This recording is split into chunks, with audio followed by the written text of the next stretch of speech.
সুধী বন্ধুরা, আজ আমরা শুনব সত্যজিৎ রায়ের ফেলুদার চরিত্রের রবার্টসনের রুবি। আজ হচ্ছে প্রথম পর্ব। তো চলুন শুরু করা যাক। মামা ভাগ্নে বলতে আপনার বিশেষ কিছু মনে পড়ে? প্রশ্নটা জটায়ুকে করল ফেলুদা। আমি অবশ্য উত্তরটা জানতাম, কিন্তু লালমোহনবাবু কী বললেন সেটা জানার জন্য তার দিকে কৌতূহলী দৃষ্টি দিলাম। Uncle and nephew. চায়ে সশব্দ চুমুক দিয়ে পাল্টা প্রশ্ন করলেন লালমোহনবাবু। নো স্যার, ইংরেজি করলে চলবে না। মামা ভাগ্নে, বলুন তো দেখি কিসের কথা মনে পড়ে? দাঁড়ান মশাই, আপনার এই দুম করে করা প্রশ্নগুলো বড় গোলমেলে। মামা ভাগ্নে, উহ, আমি হাল ছাড়লুম। এবার আপনি আলোকপাত করুন। অভিযান ছবিটি দেখেছেন? সে তো বহুকাল আগে। ও ইয়েস। লালমোহনবাবুর চোখ দুটো জ্বলজ্বল করে উঠল। সেই পাথর, একটা বিরাট চ্যাপ্টা পাথরের চায়ের উপর আরেকটা বিরাট পাথর ব্যালেন্স করে রয়েছে নাকের ডগায়। মনে হয় যেন হাত দিয়ে ঠেলা মারলেই উপরের পাথরটা দুলবে। মামার পিঠে ভাগ্নে, তাই তো? রাইট। ব্যাপারটা কোথায় সেটা মনে পড়ছে? কোন জেলা বলুন তো? বীরভূম। ঠিক ঠিক। অথচ ও অঞ্চলটায় একবারও ঢু মারা হয়নি। আপনি গেছেন? To tell you the truth, no sir. ভাবুন তো দেখি, আপনি লেখক, তা যেরকম লেখায় লিখুন না কেন, অথচ রবীন্দ্রনাথ যেখানে তার অধিকাংশ জীবন কাটিয়েছেন সেখানেই যাননি।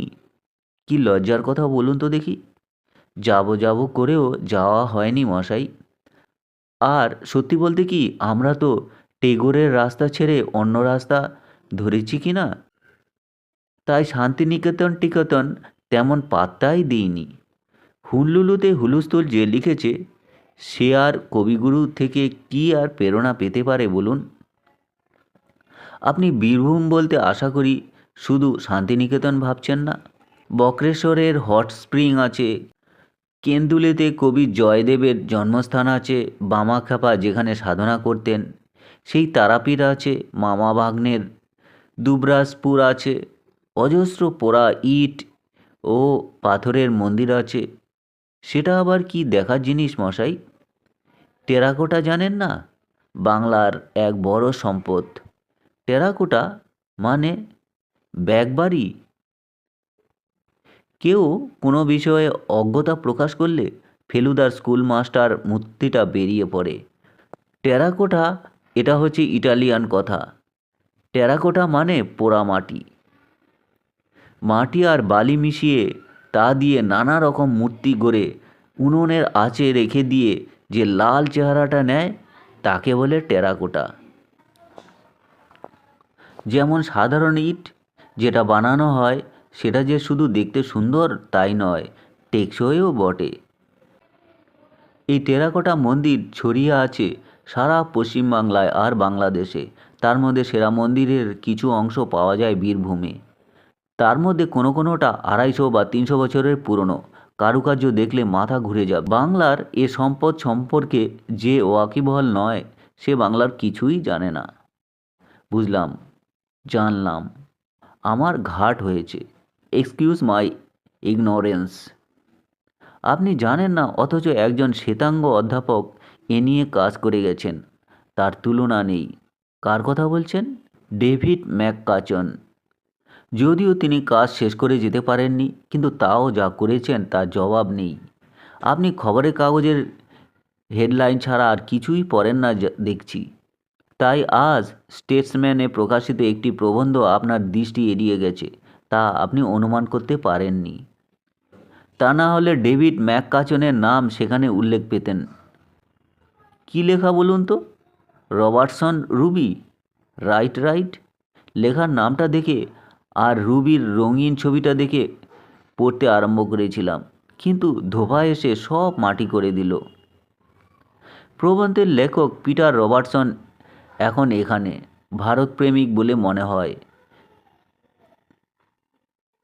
ম্যাককাচনের লেখা পড়ে বীরভূমের মন্দির দেখতে চায়, কিন্তু রুবির ব্যাপারটা কিভাবে আসছে? এই পিটারের এক পূর্বপুরুষ প্যাট্রিক রবার্টসন সিপাহীদের বিরুদ্ধে লড়েছিলেন, বেঙ্গল রেজিমেন্টের ক্যাপ্টেন ছিলেন। যুদ্ধ যখন শেষ হয় এবং ব্রিটিশদের জয় হয়, প্যাট্রিক তখন লখনৌতে, মোটে ২৬ বছর বয়স। ইংরেজ সেনা ছলে বলে নবাবদের প্রাসাদ লুটোতরাজ করতে এবং মহামূল্য মণিমুক্ত নিয়ে পালায়। প্যাট্রিক রবার্টসন একটি রুবি পান, যার আয়তন একটা পায়রার ডিমের মতো। সেই রুবি প্যাট্রিকের সঙ্গে ইংল্যান্ডে আসে এবং প্যাট্রিকের গত হবার পর রবার্টসন পরিবারেই থেকে যায়। লোকে উল্লেখ করত রবার্টসন রুবি বলে। সম্প্রতি প্যাট্রিকের একটি শেষ বয়সের ডায়েরি পাওয়া গেছে, যার অস্তিত্ব আগে জানা ছিল না। তাতে প্যাট্রিক লখনৌয়ের লুটোতরাজের উল্লেখ করে গভীর অনুশোচনা প্রকাশ করেছেন। প্যাট্রিক বলেছেন, তার আত্মা শান্তি পাবে শুধুমাত্র যদি তার কোনো বংশধর ভারতবর্ষ থেকে লুট করে আনা ওই রুবি আবার ভারতবর্ষে ফেরত দিয়ে দেয়। পিটার সেই পাথর সঙ্গে করে এনেছে এবং যাবার আগে এখানে কোনো মিউজিয়ামে দিয়ে যাবে। লালমোহন বাবু পুরো ব্যাপারটা শুনে কিছুক্ষণ চুপ করে থেকে বললেন, কেন্দুলিতে শীতকালে দারুণ মেলা হয় বলে শুনেছি। ঠিকই শুনেছেন, দলে দলে বাউল আসে সেই মেলাতে। সেটা ঠিক কখন হয় মশাই? এই এখন মকর সংক্রান্তিতে শুরু হয়েছে। What is the best way to go? Lalmohan বাবুর মাঝে মাঝে একটা সাহেবী মেজাজ পাওয়া যায়। উনি বলেন সেটা ওর গল্প লেখার জন্য অনেক ইংরেজি বই কনসাল্ট করতে হয় বলে। ফেলুদা বলল, সত্যি যেতে চাইছেন বীরভূমে? Very much so. তাহলে আমি বলি কি, আপনি হরিপদবাবুকে বলুন সোজা আপনার গাড়ি নিয়ে বোলপুরে চলে যেতে।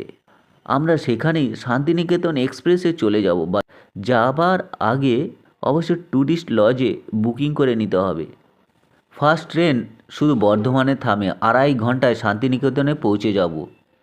ট্রেনেই যাব বলছেন? তার কারণ আছে।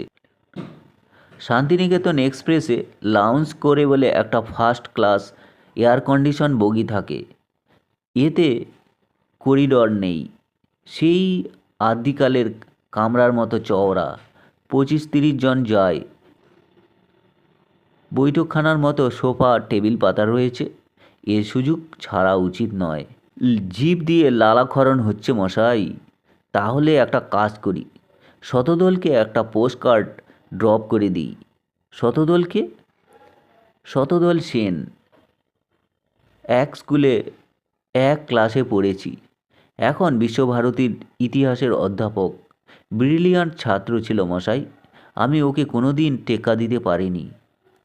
তার মানে আপনিও ব্রিলিয়ান্ট ছাত্র ছিলেন বলছেন? তা বাংলার জনপ্রিয়তম থ্রিলার রাইটার সম্বন্ধে সেটা কি বিশ্বাস করা খুব কঠিন ব্যাপার? তা আপনার বর্তমান আইকিউ ৫। এই পর্যন্ত বলে ফেলুদা আর একটা কথা শেষ করল না। বলল, লিখে দিন আপনার বন্ধুকে। ২ দিনের মধ্যে সব ব্যবস্থা হয়ে গেল। বোলপুর ট্যুরিস্ট লজে একটা ডাবল আর একটা সিঙ্গেল রুম বুক করা হয়েছে। গরম পোশাক বেশ ভালো করে নিতে হবে, কারণ এটা জানুয়ারি মাস, শান্তিনিকেতনে কলকাতার চেয়ে বেশি শীত। ইতিমধ্যে আমি ডেভিড ম্যাককাচনের বইটায় একবার চোখ বুলিয়ে নিচ্ছি। দেখে অবাক লাগছিল, একজন লোক কি করে এত জায়গায় ঘুরে এত খুঁটিনাটি তথ্য সংগ্রহ করেছে। বাংলার এই আশ্চর্য সম্পদ সম্পর্কে আমার কোনো ধারণাই ছিল না। শনিবার সকালে লালমোহন বাবুর সবুজ অ্যাম্বাসেডর নিয়ে হরিপদবাবু বেরিয়ে পড়লেন। পানাগড় অবধি গিয়ে ডাইনে ঘুরতে হবে, তারপর অজয় নদী পেরিয়ে ইলামবাজার দিয়ে বোলপুর। আমরা 9:30টায় হাওড়া স্টেশনে জড়ো হলাম। লালমোহনবাবু বললেন, আমার 2 দিন থেকে ডান চোখটা নাচছে। সেটা গুড সাইন না ব্যাড সাইন মশাই? ফেলুদা বলল, আপনি খুব ভালো করেই জানেন আমি ও ধরনের কুসংস্কারে মোটেই বিশ্বাসী নই। তবু কেন জিজ্ঞাসা করছেন বলুন তো? লালমোহনবাবু কেমন যেন মুষড়ে পড়লেন। একবার ভাবলুম এটা হয়তো কোনো আসন্ন তদন্তের লক্ষণ। তারপর মনে হলো টেগোরের সঙ্গে ক্রাইমের কোনো সম্পর্ক থাকা একেবারেই অসম্ভব। কাজেই ওটা আপনি মন থেকে দূর করে দিতে পারেন ফেলুবাবু।